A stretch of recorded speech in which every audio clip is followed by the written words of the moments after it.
नमस्कार मित्रों, chemistry chapter number 5 standard 12 पृष्ठ रसायण विज्ञान अथवा सरफेस केमिस्ट्री एमां छेल्ले अधिशोषण सुधी आपणे भण्या। अधिशोषणमां द्रावण कलामांथी द्राव्यनुं अधिशोषण, अधिशोषणनी एप्लिकेशन्स ऑफ एडसोर्प्शन उपरांत केटालिसिस उद्दीपन एनी शरूआत करी थी समझवानी। उद्दीपन कोने कहेवाय? केटालिस्ट मतलब उद्दीपक कोने कहेवाय?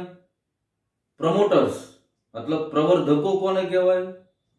अने विष उद्दीपन आना विषे आपणे चर्चा करी हती। हवे आगळ उद्दीपनना प्रकारो, होमोजीनियस एंड हिट्रोजीनियस मतलब समांग उद्दीपन अने विसमांग उद्दीपन। हवे समांग अने विसमांग आ बंने शब्दो आपणी सामे 11मा धोरणथी नाम तो कदाच एनी पहेला આવી ગયા છે।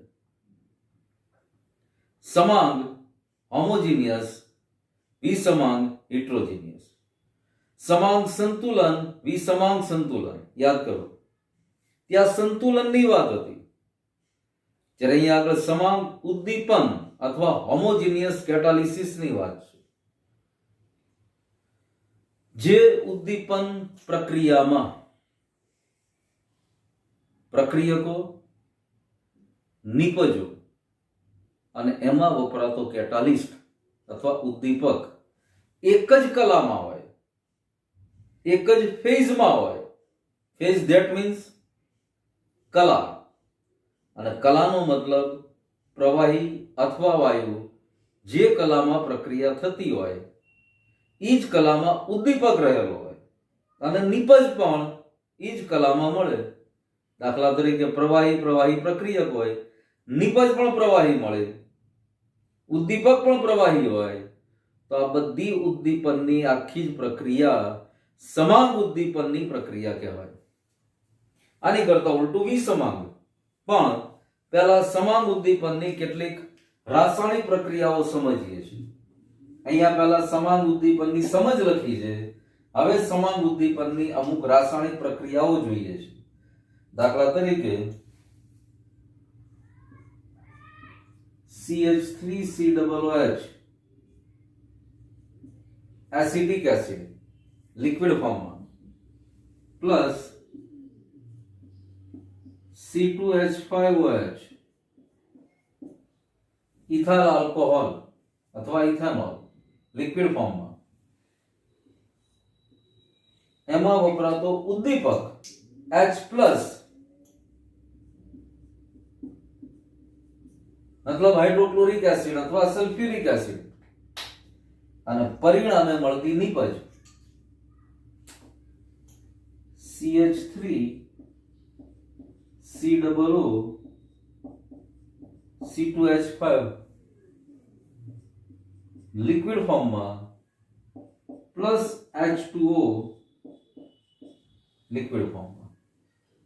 आने प्रक्रिया नंबर 1 कहीए समझ माटे तो आखी उद्दीपननी प्रक्रिया जो आखी प्रक्रिया ऑर्गेनिक केमिस्ट्री में आपणे भणी ज गया छे। अल्कोहोल नो रासायनिक गुणधर्म थई गयो अथवा एसिड नो रासायनिक गुणधर्म थई गयो, एस्टरिफिकेशन नी प्रक्रिया थई गई। एसिड अने अल्कोहोल प्रक्रिया करी एस्टर आपे छे अने पाणी छूटું પાડે છે। एस्टर पण प्रवाही अवस्थामां ज મળે। इथाइल एसिटेट આનું નામ, ethanoic acid ethanol, ethyl acetate. तो અહીંયા બરાબર જો फेज अथवा कला બધું જ પ્રવાહી અવસ્થામાંથી। That's why homogeneous catalysis. એટલા માટે આ હોમોજીનિયસ કેટાલિસિસ છે, સમાન ઉદ્દીપન છે। હજી બીજી એક પ્રક્રિયા વાયુમય કલામાં જોઈએ।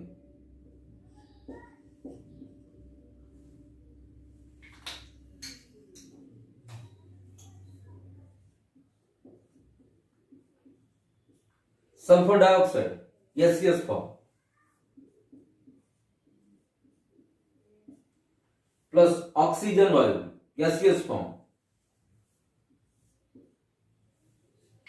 વપરાતો ઉદ્દીપક NO ગેસિયસ ફોર્મ અને મળતી નીપજ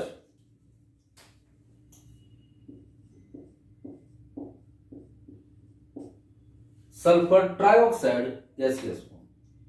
તો આ પણ સમાન ઉદ્દીપનનું ઉદાહરણ થઈ ગયું. તો આવી જ રીતે એક જ ફેઝ અથવા એક જ કલામાં પ્રક્રિયક, નિપજ અને ઉદ્દીપનનું કાર્ય કરતા હોય તો એવા ઉદ્દીપનને હોમોજીનિયસ અથવા સમાન ઉદ્દીપન કહે છે. હવે આની જેમ જ વિસમાંગ ઉદ્દીપનને સમજીએ. હવે વિસમાંગ ઉદ્દીપનને સમજીએ તો સમાન ઉદ્દીપન કરતા વિરુદ્ધ વસ્તુ. સમાન ઉદ્દીપનમાં બધું જ પ્રક્રિયક, નિપજ, ઉદ્દીપક એક જ કલામાં, જ્યારે અહીંયા પ્રક્રિયકો અને ઉદ્દીપક અલગ અલગ કલામાં હોય. દાખલા તરીકે પહેલી પ્રક્રિયા જોઈએ તો જે સલ્ફર ડાયોક્સાઇડ વાળી જ જોઈ હતી એને જ ફરીવાર જોઈએ. 2SO2 gaseous plus O2 gaseous. હવે આ પ્રક્રિયા આની પહેલા જે સમાન ઉદ્દીપનમાં જોઈ હતી એમાં ઉદ્દીપક NO ગેસિયસ ફોર્મમાં નાઇટ્રિક ઓક્સાઇડ વાપર્યો હતો. હવે અહીંયા ઉદ્દીપક પ્લેટિનમની હાજરીમાં આ પ્રક્રિયા થાય. તો પ્લેટિનમ ઘન અવસ્થાની ધાતુ છે. તો અહીંયા આગળ પ્રક્રિયકો ગેસિયસ ફોર્મમાં અથવા ગેસિયસ ફેઝમાં, જ્યારે ઉદ્દીપક સોલિડ ફેઝમાં અથવા ઘન કલામાં છે. અને નિપજ મળે છે 2SO3 ગેસિયસ. પ્રક્રિયક, નિપજ બંને ગેસિયસ ફોર્મમાં મળે પણ વપરાયેલો ઉદ્દીપક ઘન અવસ્થામાં છે. સેમ આવી પ્રક્રિયા બીજી જોઈએ. યાદ કરો હેબર વિધિ વાળી પ્રક્રિયા. N2 gaseous form plus 2NH3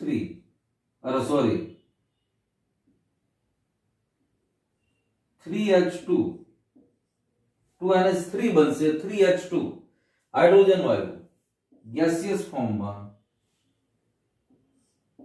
gives.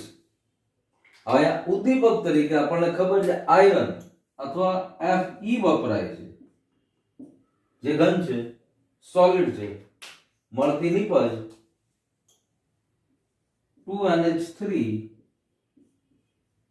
Gaseous ammonia. હજી એક ઉદાહરણ જોઈએ.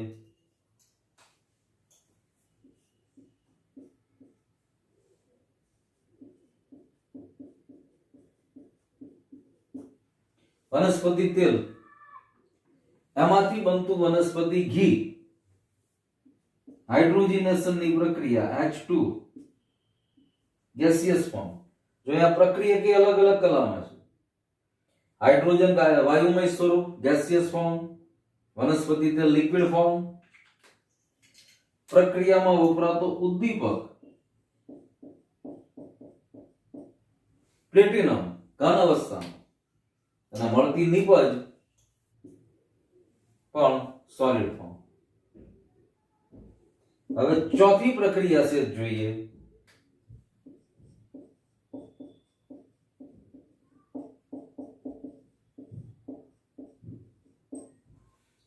ઓસ્વાલ્ડ પદ્ધતિ દ્વારા નાઇટ્રિક એસિડની બનાવટમાં આ પ્રક્રિયા થાય છે.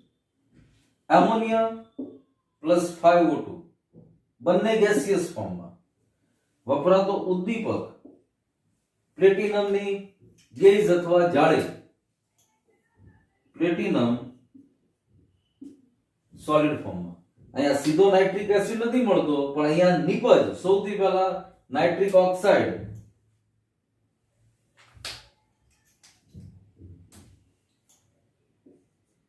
(4NO) ગેસિયસ ફોર્મ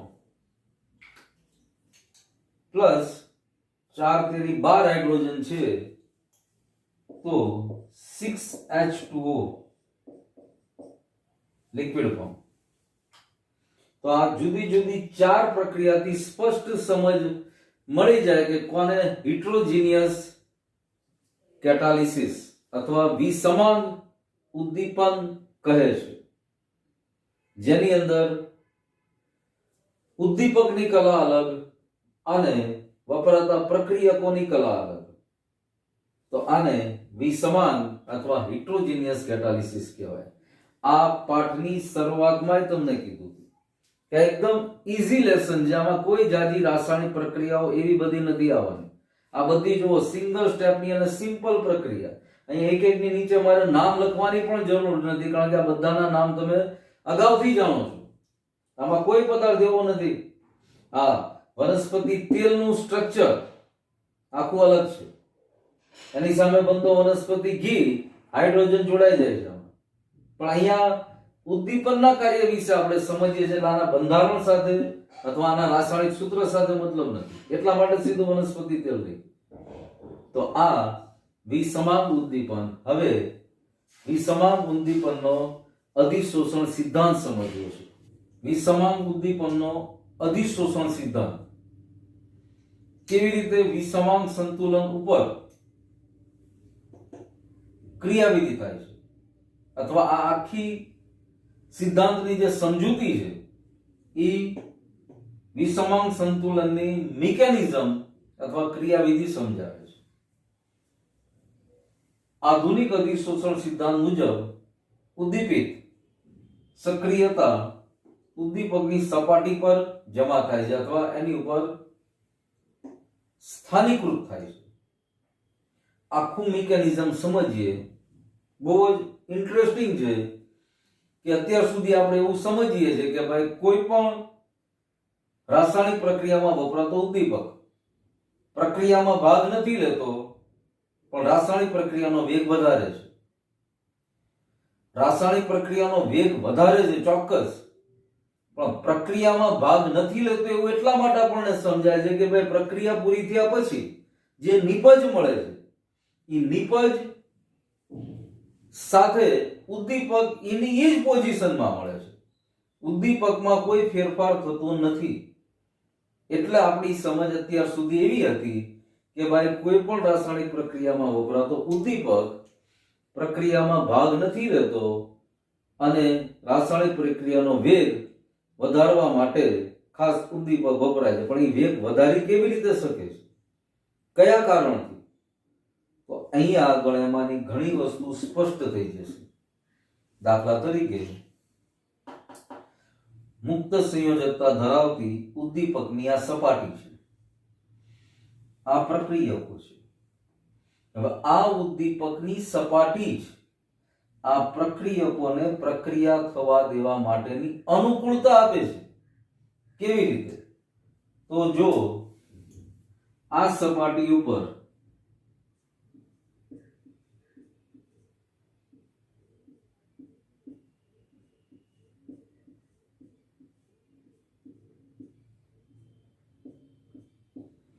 આ ઉદ્દીપકની સપાટી પર પ્રક્રિયકો આવી અને ગોઠવાઈ જાય છે અધિશોષણ દ્વારા. અહીંયા પ્રક્રિયકોનું અધિશોષણ થયું મુક્ત સપાટી ઉપર, ઉદ્દીપકની મુક્ત સપાટી ઉપર. અહીંયા અધિશોષણની પ્રક્રિયા થઈ અને એ અને બી પ્રક્રિયકો ઉદ્દીપકની ઘન સપાટી ઉપર આવી રીતે ગોઠવાના કે ઉદ્દીપકની સપાટી ઉપર ગોઠવાના.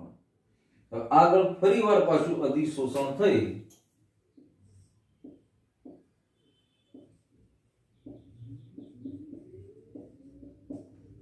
અહીંયા પ્રક્રિયકો વચ્ચે રાસાયણિક પ્રક્રિયા થશે ઉદ્દીપકની સપાટી ઉપર જ.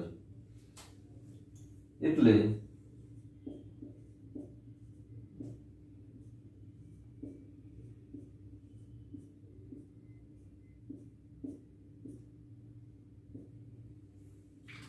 એ અને ડી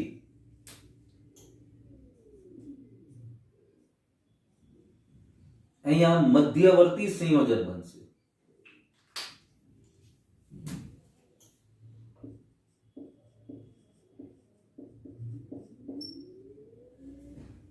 હવે આ મધ્યવર્તી ઉપરથી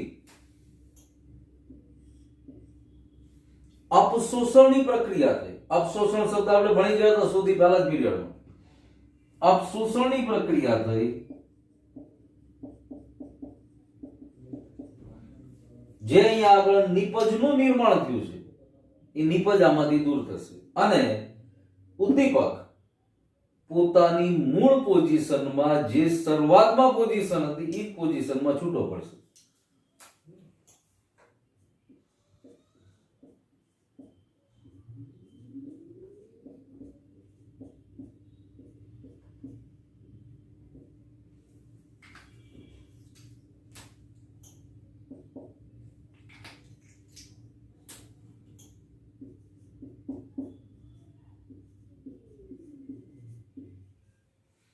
અહીંયા નિપજ મળે.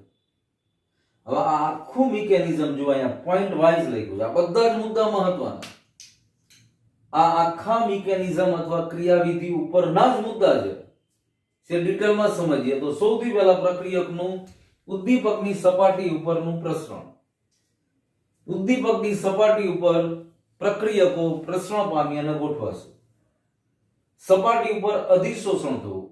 ઉદ્દીપકની સપાટી ઉપર અધિશોષણની ક્રિયા થઈ.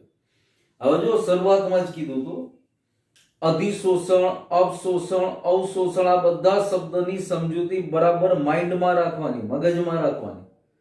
અહીંયા ફરીવાર અધિશોષણ કોને કહેવાય એ વાંચવા જવાની જરૂર નથી. પહેલા અધિશોષણ પહેલા બરાબર પાકું કરી લ્યો.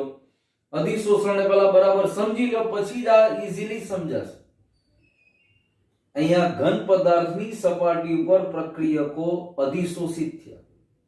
અહીંયા ઉદ્દીપક અધિશોષક બન્યો, પ્રક્રિયકો અધિશોષિત બન્યા અને પરિણામે અધિશોષણની પ્રક્રિયા થઈ. હવે મધ્યવર્તી સંયોજનની રચના અને રાસાયણિક પ્રક્રિયાનું થવું. હવે અહીંયા મધ્યવર્તી સંયોજન અને રાસાયણિક પ્રક્રિયા ચાલુ થશે પ્રક્રિયકો વચ્ચે. પ્રક્રિયકો વચ્ચે રાસાયણિક પ્રક્રિયા થઈને જ નિપજ મળે. પણ આ નિપજ ઉદ્દીપકની સપાટી પૂરી પાડે છે. ઉદ્દીપકની સપાટી નિપજ બનવા માટેની સરળતા, અનુકૂળતા પૂરી પાડી આપે છે. પરિણામે સપાટી પરથી નિપજનું અપશોષણ. હવે અપશોષણ શબ્દ પણ ભણી ગયા છે. અધિશોષણની ક્રિયા દૂર થવી. તો અહીંયા આગળ અપશોષણની પ્રક્રિયા દ્વારા જે નિપજ મળે એ નિપજ સપાટી ઉપરથી દૂર થઈ પરિણામે એ જ ઉદ્દીપકની સપાટી બીજા પ્રક્રિયકના અણુઓને નિપજ બનવા માટે જગ્યા કરી આપી. તો આ આખું મિકેનિઝમ મુક્ત સંયોજકતા ધરાવતો ઉદ્દીપકની સપાટી ફરીવાર પાછી મળી ગઈ. તો આખી વસ્તુ અથવા આખી મિકેનિઝમ ખૂબ જ ઇન્ટરેસ્ટિંગ છે. આપણને સમજાવવાનો પ્રયત્ન કરે છે કે ભાઈ કેવી રીતે ઉદ્દીપક પ્રક્રિયામાં મદદરૂપ થતો હશે. ભલે સમજીએ એવું કે ભાઈ ઉદ્દીપક પ્રક્રિયામાં ભાગ નથી લેતો, પણ અહીંયા આગળ જે તે પ્રક્રિયામાં જે તે પ્રક્રિયકના અણુની એક્ટિવેશન એનર્જી, સક્રિય ઉર્જા ઉપર અસર કરે છે. સક્રિયકૃત ઉર્જા ઉપર, એક્ટિવેશન એનર્જી સક્રિયકૃત ઉર્જા ઉપર અસર કરી અને નિપજ બનવામાં જબરદસ્ત મદદ કરે છે. એટલે ભલે અત્યાર સુધીની સમજૂતી આપણી જ હતી કે ભાઈ ઉદ્દીપક પ્રક્રિયામાં ભાગ નથી લેતો. અહીંયા આખી મિકેનિઝમ જુઓ, ઉદ્દીપકની જે પોઝિશન હતી એ જ પોઝિશન નિપજ મળ્યા પછી પાછી મળી ગઈ. એટલે ખાલી દ્રષ્ટિ એમ જ લાગે, પણ આધુનિક સિદ્ધાંત એવું સમજાવે છે કે ભાઈ ખરેખર ઉદ્દીપકની સપાટી ઉપર આવી રીતે પ્રક્રિયા થઈ અને પછી નિપજ બનતી હશે અને ઉદ્દીપક એના મૂળ સ્વરૂપમાં પ્રાપ્ય બનતો હશે. તો આ વિસમાન ઉદ્દીપનના અધિશોષણના સિદ્ધાંતની વાત થઈ. ખૂબ જ ઇન્ટરેસ્ટિંગ અને મહત્વનો સિદ્ધાંત છે. ઘન ઉદ્દીપનની ખાસિયતો અથવા એની લાક્ષણિકતાઓ સમજીએ એની પહેલા આમાં પણ આની થોડીક મર્યાદાની વાત કરી દઈએ. પ્રમોટર્સ અથવા પ્રવર્ધકો કે જે ઉદ્દીપકની સક્રિયતામાં વધારો કરે છે અને ઉદ્દીપન વિષ જે ઉદ્દીપકની સક્રિયતામાં ઘટાડો કરે છે. તો આ જે બે શબ્દો છે અને એના દ્વારા થતું જે કાર્ય છે, મતલબ ઉદ્દીપન 20 અને પ્રવર્ધકો અથવા પ્રમોટરો દ્વારા. એ બાબત આ સિદ્ધાંતની મદદથી સમજાવી શકાતી નથી. યાની મર્યાદા છે, યાની લિમિટેશન્સ છે.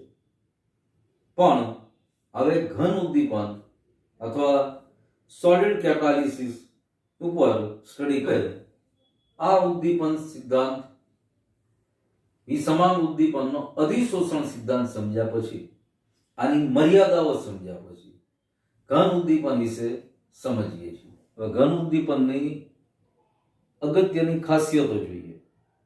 પહેલી એક્ટિવિટી મતલબ સક્રિયતા, અને બીજી ખાસિયત સિલેક્ટિવિટી મતલબ વર્ણનાત્મકતા. હવે એક્ટિવિટી અથવા સક્રિયતાનો મતલબ શું થાય? તો કે ઉદ્દીપકની સક્રિયતા વિશેષ પ્રમાણમાં રાસાયણિક અધિશોષકની પ્રબળતા પર આધાર રાખે છે. હવે પ્રક્રિયકો ઉદ્દીપક પર પ્રમાણમાં પ્રબળતાથી અધિશોષિત થવા જોઈએ જેથી તે સક્રિય બને.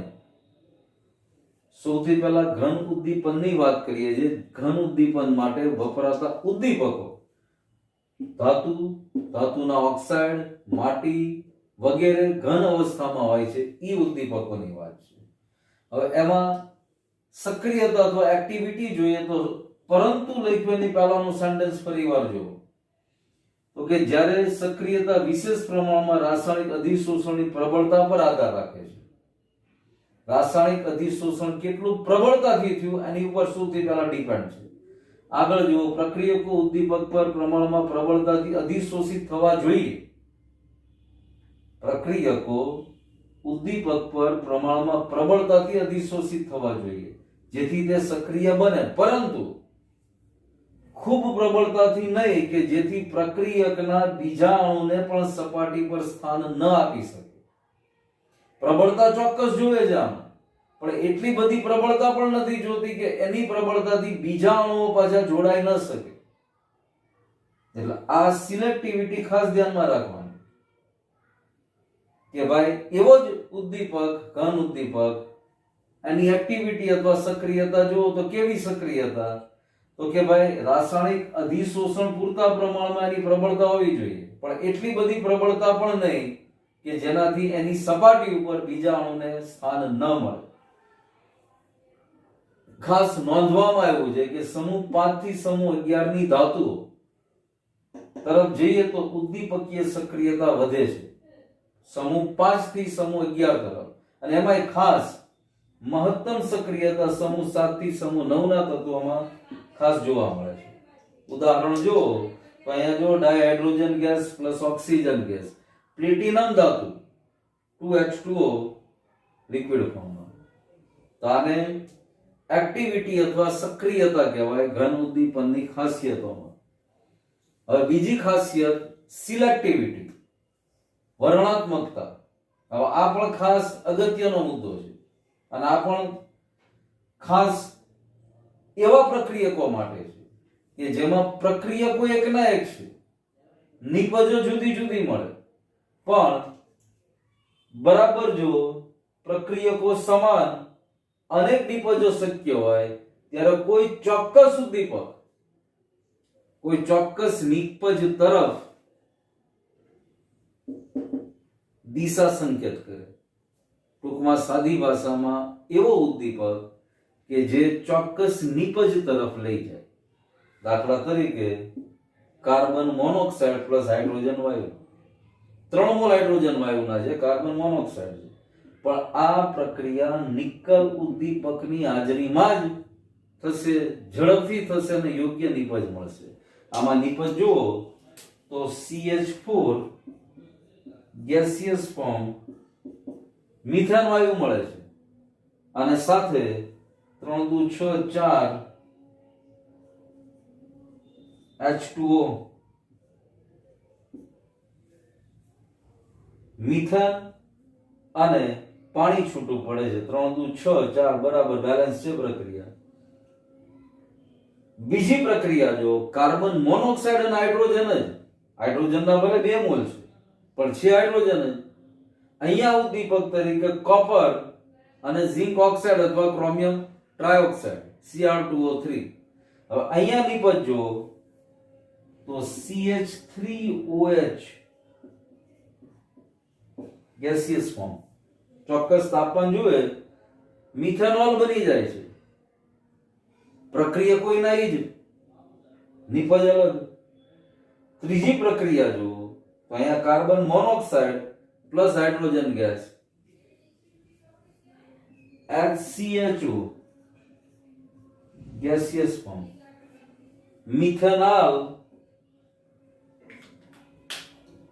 અથવા ફોર્માલ્ડિહાઇડ નીપજ મળે છે. ત્રણે ત્રણમાં બરાબર માર્ક કરો. ત્રણે ત્રણમાં પ્રક્રિયકો સમાન છે, પણ ઉદ્દીપક સિલેક્ટિવ અહીંયા થયો. અહીંયા આ પ્રક્રિયા કરવા માટે નિકલ જ ઉદ્દીપક તરીકે ઉપયોગમાં આવશે. મિથેનોલ મેળવવો છે કાર્બન મોનોક્સાઇડ અને હાઇડ્રોજનની પ્રક્રિયા કરીને, તો અહીંયા કોપર ઉદ્દીપક જ કામ આવશે.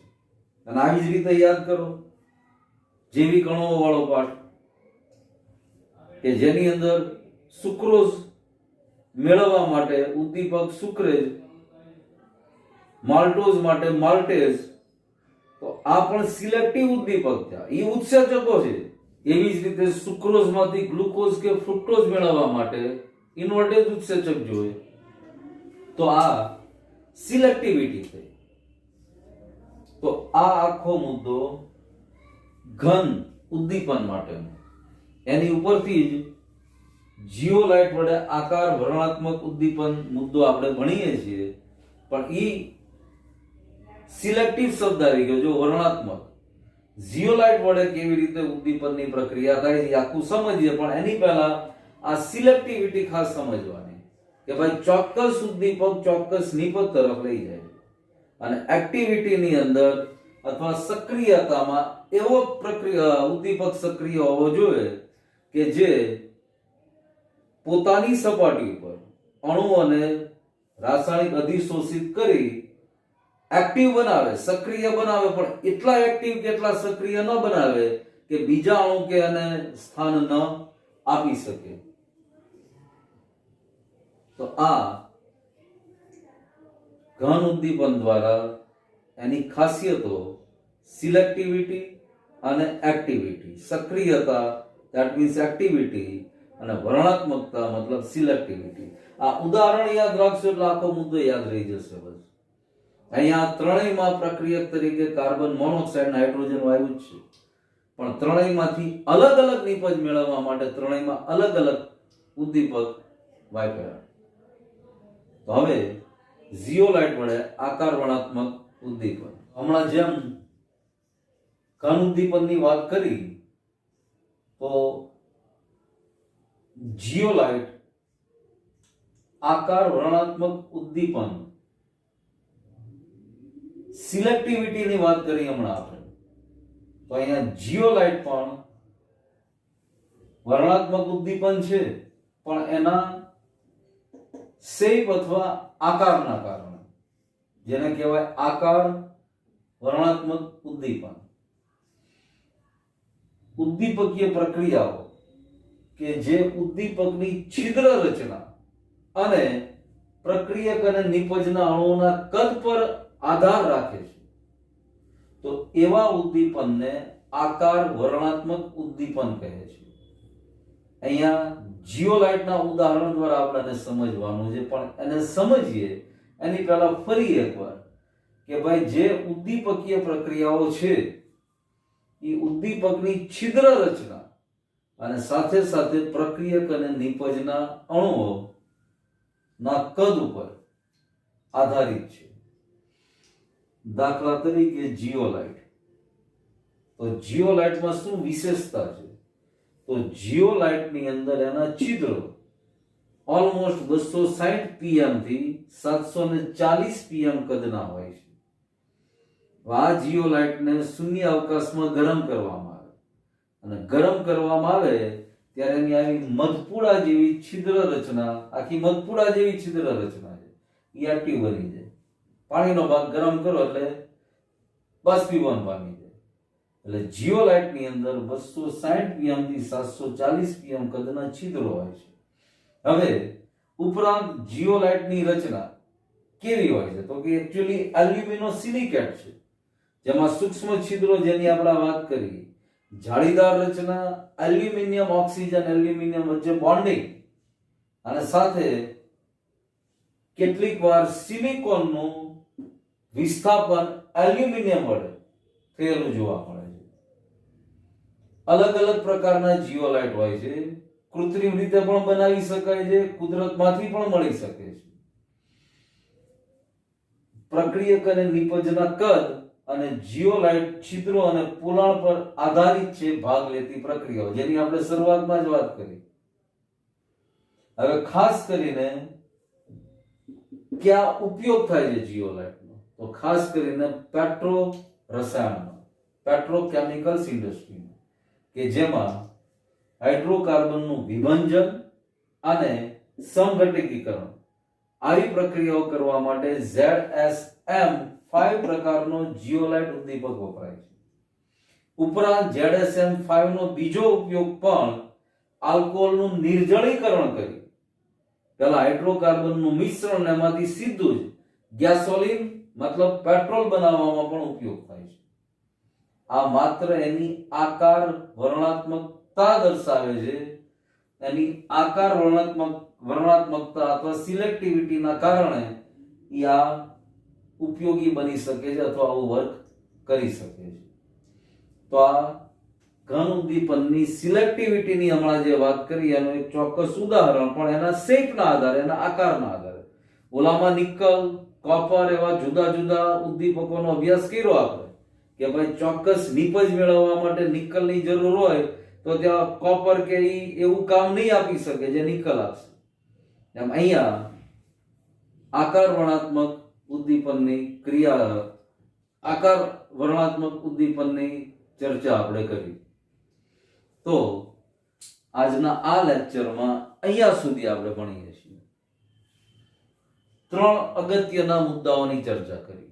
પહેલું સમાંગ અને વિસમાંગ ઉદ્દીપન, બીજું વિસમાંગ ઉદ્દીપનનો અધિશોષણ સિદ્ધાંત, અને ત્રીજું ઘન ઉદ્દીપન. એવા ઘન ઉદ્દીપનની લાક્ષણિકતાઓમાં એક એની એક્ટિવિટી અને બીજી લાક્ષણિકતાઓ સિલેક્ટિવિટી મતલબ વર્ણનાત્મકતા, અને એમાંય ખાસ આકાર વર્ણનાત્મકતા જીઓલાઇટના ઉદાહરણ દ્વારા સમજ્યા. તો આજે અહીંયા સુધી આપણે રાખીએ છીએ. અને આ બધું તમે જો તો એકદમ સરળ લેંગ્વેજમાં અને સહેલાઈથી સમજી શકે એવા બધા પોઈન્ટ અથવા મુદ્દાઓ છે. તો અત્યાર સુધી આપણે આ પાઠમાં જે કંઈ ભણ્યા, આ લેસન અંદર જે કંઈ ભણ્યા એ બધાને નવું ભણી એની પહેલા રિવાઇઝ કરી દેજો. સૌથી પહેલા અધિશોષણનો આખો મુદ્દો, એની પછી ઉદ્દીપનની શરૂઆત, અને અહીંયા સુધી ઉદ્દીપનનું કાર્ય આપણે જે ભણ્યા ત્યાં સુધી. આગળ હજી ઉદ્દીપન વિશે ચર્ચા કરશું આની પછીના પીરિયડમાં. Thank you.